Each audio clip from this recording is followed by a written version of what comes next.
The Japanese are back in Sakhalin, this time as traders, not invaders. The Furusato restaurant is one of a few Japanese-owned businesses now based on the 1,000-kilometre-long island. The capital, Yuzhno-Sakhalinsk, is very Russian, the rundown infrastructure typical of so many parts of the former Soviet Union. But the main museum is a prominent reminder of the south of the island's 40-year history in the Japanese Empire. Another reminder is the people the empire left behind in 1945, like Yelena Kon. Her mother had married a Korean who wasn't welcome in Japan, but was then imprisoned by the incoming Soviet authorities. Конечно, я почувствовала это, что моя мама японка, вот.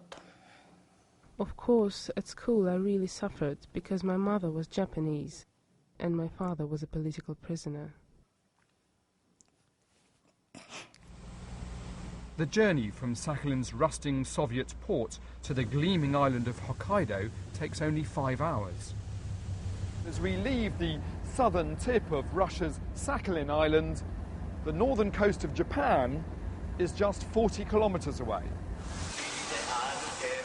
Japan's major northern city, Sapporo, is startlingly modern after Russia, and it's to hear that some of the Sakhalin Japanese have recently returned to make their homes. Fumiko Furuhato's father worked on a lighthouse and so missed the last boat to Japan in 1945.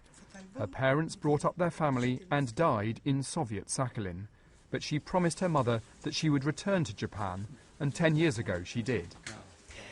I felt very sorry for my mother.